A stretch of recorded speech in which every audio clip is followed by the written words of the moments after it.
Assalamualaikum warahmatullahi wabarakatuh. Innal hamdalillah nahmaduhu wa nasta'inuhu wa nastaghfiruh wa na'udzubillahi min syururi anfusina wa min syai'ati a'malina.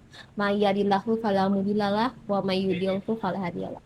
Asyhadu an la ilaha illallah wa asyhadu anna Muhammadan abduhu wa rasuluh. Sahabat kamu yang dirahmati Allah, kita kembali lagi dalam kajian Jelang Berbuka. Puji syukur kita panjatkan atas kehadirat Allah Subhanahu wa taala, karena berkat rahmatnya kita dapat berjumpa lagi dalam bulan yang suci ini, yaitu bulan Ramadan. Tak lupa salawat serta salam kita haturkan kepada junjungan kita Nabi besar Muhammad Sallallahu Alaihi Wasallam, sang pembawa cahaya Islam di seluruh alam. Sahabat kalbu, pada kali ini izinkan saya untuk menyampaikan materi mengenai sejarah masuknya agama Islam di Nusantara. Kok Nusantara? Bukannya Indonesia. Nah, kita akan membahas pada waktu itu. Pada waktu itu masih belum ada mengenai konsensus Indonesia. Karena wilayah yang berada di kepulauan ini dinamakan Nusa dan Antara. Karena pada waktu itu masih berupa kerajaan-kerajaan. Seperti yang kita ketahui bahwa agama Islam merupakan agama yang mayoritas di Indonesia. Bagaimana bisa agama Islam menjadi agama terbesar di Indonesia?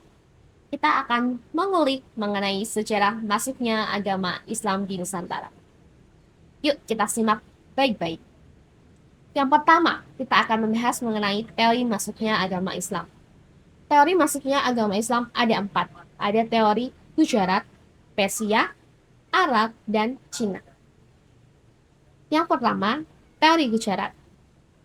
Teori Gujarat didukung oleh salah satu ahli, yaitu Snowthorne.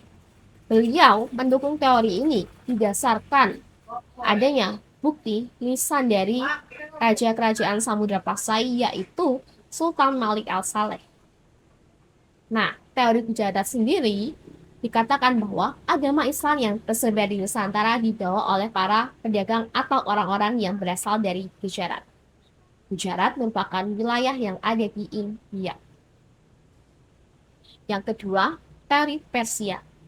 Teori Persia didukung oleh Hussein Jayadiningrat yang mengatakan bahwa agama Islam di Nusantara dibawa oleh para pedagang atau orang-orang dari Persia. Hal ini dikarenakan adanya kesamaan tradisi atau budaya yang ada di wilayah Sumatera Barat dengan yang ada di Persia. Tradisi apa? Yaitu tradisi tablik. Tablik sendiri merupakan peringatan. Apa yang diperingati? Yakni mengenang wafatnya cucu Nabi Muhammad, yaitu Husain dan Hasan. Nah, yang ketiga, teori Arab. Teori Arab ini bukan hanya berasal dari wilayah Arab Saudi saja, tapi bisa dikatakan dari wilayah kawasan Arab atau kawasan Timur Tengah. Nah, pendukung dari teori ini di Indonesia ada Buya Hamka. Setelah itu, ada G.C. Van Lith atau Jacob Cornelis Van Lith. Teori ini dikatakan bahwa agama Islam yang ada di Nusantara dibawa oleh para pedagang Arab. Apa buktinya? Buktinya yakni yang pertama, adanya makam dari Fatimah binti Maimun di Leran Gresik. Yang kedua, yakni adanya komunitas muslim di Barus pada abad ke-7 Masehi. Selain itu, adanya kesamaan mazhab yang ada di wilayah kerajaan Samudra Pasai pada waktu itu adalah mazhab Syafi'i, yang mana sama dengan mazhab di wilayah Mesir. Yang keempat adalah teori Cina. Teori ini didukung oleh sejarawan Indonesia, yaitu Bapak Slamet Mulyana, yang mengatakan bahwa agama Islam di Nusantara diperkenalkan oleh para pedagang dari Cina atau Tiongkok. Kenapa beliau mengatakan hal itu? Hal ini didukung oleh catatan dari seorang pedagang dari Venesia, yaitu Marco Polo. Nah, pada waktu itu ketika Marco Polo singgah ke wilayah Nusantara, utusan dari Tiongkok. Lebih tepatnya pada waktu itu pada masa dinasti Ming. Dinasti Ming sendiri merupakan dinasti yang bukan berasal dari Tiongkok. Jadi mereka adalah orang-orang dari Mongol. Nah, utusan dari dinasti Ming yang ada di wilayah Nusantara. Siapakah itu? Beliau adalah Laksamana Chingho. Seperti yang kalian ketahui bahwa di Indonesia banyak sekali tersebar masjid-masjid Chingho yang berarsitektur oriental atau berarsitektur Tiongkok. Nah, lalu kenapa agama Islam ini mudah sekali diterima oleh masyarakat pada waktu itu? Yang pertama, ajaran agama Islam dibawa dengan damai, tanpa adanya kekerasan atau perang. Yang kedua, cara masuk agama Islam ini sangatlah mudah, yakni hanya dengan mengucapkan 2 kalimat syahadat saja. Yang ketiga, upacara keagamaan agama Islam ini sangatlah sederhana, sehingga tidak membebani masyarakat. Kemudian, yang keempat, yakni adanya unsur-unsur dari agama sebelumnya atau budaya masyarakat setempat yang dimasukkan atau yang berakulturasi dengan agama Islam. Hal itu yang membuat masyarakat akhirnya respect dan membuka dirinya kepada ajaran agama Islam. Lalu bagaimana cara penyebaran agama Islam ini? Yang pertama, melalui tentu saja perdagangan. Para pedagang-pedagang yang datang, yang kemudian berbau dengan masyarakat. Yang akhirnya membuat masyarakat tertarik. Atau mungkin bahkan rajanya tertarik. Jadi ketika raja tersebut tertarik untuk masuk agama Islam, menyebabkan akhirnya rakyatnya pun akhirnya juga ikut masuk atau memeluk agama Islam. Atau para pedagang-pedagang tersebut berinteraksi dengan masyarakat yang akhirnya membuat masyarakat tertarik dan akhirnya mereka menyebarkan agama Islam. Yang kedua, perkawinan. Para pedagang yang berinteraksi dengan masyarakat lokal banyak yang akhirnya menikah. Dan akhirnya terbentuklah komunitas Muslim di wilayah tersebut. Yang ketiga, melalui pendidikan. Pendirian pondok pesantren. Yang keempat, melalui tasawuf. Dan yang kelima adalah melalui kesenian. Nah, teman-teman atau sahabat kalbu semuanya, itu adalah teori, faktor, dan saluran penyebaran agama Islam. Tapi seperti yang kita ketahui bahwa agama Islam di Pulau Jawa dibawa oleh beberapa tokoh. Beliau adalah orang-orang yang disegani, para wali. Yang paling terkenal atau yang sering kita ketahui ada 9 orang yang dikenal dengan nama Wali Songo. Cara penyebaran mereka sangatlah damai. Nah, hal itu sesuai dengan Quran Surat An-Nahl ayat 125. Mari kita baca bersama-sama.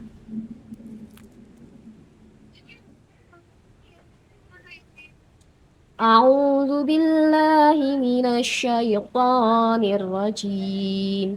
Bismillahirrahmanirrahim. Ad'u ila sabili rabbika bil hikmati wal mau'izatil hasanati wajadilhum billati hiya ahsan.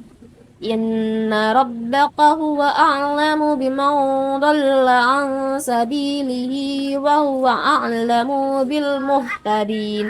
Yang artinya, serulah manusia kepada jalan Tuhanmu dengan hikmah dan pelajaran yang baik, dan bantahlah mereka dengan cara yang baik. Sesungguhnya Tuhanmu dialah yang lebih mengetahui tentang siapa yang tersesat dari jalannya, dan dialah yang lebih mengetahui orang-orang yang mendapat petunjuk. Wali Songo menyebarkan agama Islam dengan cara yang gampang. Siapa sajakah ke-9 wali tersebut? Yang pertama, ada Sunan Gresik. Yang kedua, ada Sunan Ampel, ada Sunan Bonang, Sunan Derajat, Sunan Giri, Sunan Kalijaga, Sunan Kudus, Sunan Muria, dan Sunan Gunung Jati. Nah, kali ini Bu Sista akan membahas mengenai peran salah satu tokoh, yaitu Sunan Kalijaga. Sunan Kalijaga menyebarkan agama Islam dengan kesenian. Salah satunya adalah menggunakan media wayang. Wayang apa saja? Nah, beliau memperkenalkan agama Islam dengan menceritakan cerita-cerita yang pada waktu itu ada di masa kerajaan Hindu Buddha, yaitu salah satunya ada di dalam kitab Mahabharata. Seperti yang kita ketahui bahwa kitab Mahabharata yang di India dengan yang di Indonesia berbeda. Kenapa kok berbeda? Karena yang di India mendapatkan tambahan unsur-unsur lokal, yakni dengan memasukkan 4 punokawan. Punokawan siapa saja itu? Ada Petruk, Semar, Gareng, dan Bagong. Nah, salah satu cerita yang disampaikan oleh Sunan Kalijaga adalah Petruk jadi ratu, yang artinya Petruk menjadi raja. Selain itu, ada juga mengenai Dewa Ruci. Tapi kali ini Ibu akan membahas mengenai Petruk jadi Rabu. Nah, ini adalah wayang dari Petruk. Petruk jadi Ratu dikisahkan pada waktu itu pusaka dari salah satu Pandawa, yaitu kakak tertua Pandawa yang bernama Puntadewa atau Yudhistira. Nah, Yudhistira memiliki jimat atau memiliki senjata yang bernama Jimat Kalima Sodo. Nah, Jimat Kalima Sodo pada waktu itu dicuri oleh salah satu utusan dari kerajaan Imaniman Tuka. Nah, namun suatu ketika Petruk berhasil menemukan jimat tersebut dan mengambilnya. Nah, jimat ini akhirnya membuat Petruk menjadi sangat kuat dan berwibawa. Petruk itu adalah seorang punakawan yang mana dia mengabdi kepada siapa? Pada kesatria. Nah, Petruk yang menggunakan jimat Kalima Sodo itu kemudian menjadi sangat kuat dan mentasbihkan dirinya sebagai seorang raja. Nah, sebagai seorang raja yang berasal dari kalangan bawah, banyak rakyat yang sangat segan. Kenapa? Karena diharapkan hal itu dapat menampung aspirasi dari rakyat yang sebelumnya tidak tersampaikan. Karena kan berasal dari kalangan yang sama, dari rakyat. Nah, akan tetapi Petruk yang awalnya sebelumnya sangat tidak suka atau mengecam beberapa kebijakan dari para kesatria karena menganggap para kesatria itu lalim dan tidak bertanggung jawab pada tugasnya. Akhirnya lama-kelamaan si Petruk ini juga akhirnya lupa diri. Dia akhirnya juga berbuat sewenang-wenang terhadap rakyatnya. Si Petruk ini mentasbihkan dirinya sebagai seorang raja yang bernama Welgedwelbeh dari kerajaan Sonyowibowo. Atau mungkin banyak orang yang mengenal Prabu Kantong Bolong. Nah, Petruk yang lupa diri ini kemudian berbuat sewenang-wenang, namun akhirnya dia pun sadar. Sadar setelah diingatkan oleh ayahnya, yaitu Semar. Ini adalah Semar. Nah, Semar berhasil mengingatkan Petruk bahwa apa yang dilakukan oleh Petruk itu tidak baik. Hal ini yang akhirnya membuat Petruk kembali sadar dan mengembalikan kerajaan kepada para kesatria atau para raja pada waktu itu. Nah, di sini Sunan Kalijaga menyampaikan cerita tersebut dan memberikan hikmah kepada masyarakat pada waktu itu bahwa kita tidak boleh berbuat zalim kepada masyarakat atau tidak boleh menjadi orang yang lupa diri gitu. Nah, masyarakat yang mendengar mengenai cerita wayang itu akhirnya tertarik dan akhirnya mengikuti ajaran dari Sunan Kalijaga. Nah, selain wayang, para wali itu menyebarkan agama Islam dengan pendirian pondok pesantren, mendirikan lembaga sosial, dan juga membuat tembang dan menciptakan gamelan. Nah, tembang mungkin kalian pernah mendengar lagu Lir Ilir. Nah, itu salah satu tembang yang disampaikan Sunan Kalijaga. Nah, jadi sahabat kamu yang dirahmati Allah, ajaran agama Islam datang ke wilayah Nusantara dengan sangat damai. Hal ini yang akhirnya membuat banyak masyarakat tertarik. Di Nusantara sendiri ada banyak kerajaan Islam. Mungkin kita mengenal kerajaan Samudra Pasai sebagai kerajaan tertua atau pertama di wilayah Nusantara. Namun sebelumnya ada pula kerajaan Perlak atau kerajaan yang jauh lebih kecil di wilayah Aceh. Nah, di Jawa kerajaan paling tertua yaitu kerajaan Demak. Nah, sekarang ini kerajaan Islam masih ada. Namun, hanya satu kerajaan Islam yang masih eksistensi dalam hal politik. Coba tebak, apa itu? Ya, itu adalah Keraton Yogyakarta. Keraton Yogyakarta merupakan pecahan dari Kerajaan Mataram Islam pada waktu itu. Yang mana Kerajaan Mataram Islam pecah menjadi empat. Ada Keraton Ngayogyakarta Hadiningrat, Kasunanan Surakarta, Kadipaten Paku Alaman, dan Kadipaten Mangkunegaran. Yang mana mereka masih eksis sampai sekarang. Sahabat kalbu yang dirahmati oleh Allah, mungkin itu saja yang dapat saya sampaikan. Semoga sedikit yang saya sampaikan ini dapat memberikan pengetahuan kepada kalian dan membuat kalian semakin mencintai agama Islam ini. Mungkin itu dari saya. Mohon maaf apabila ada salah kata. Wabillahil taufiq wal hidayah. Wassalamualaikum warahmatullahi wabarakatuh.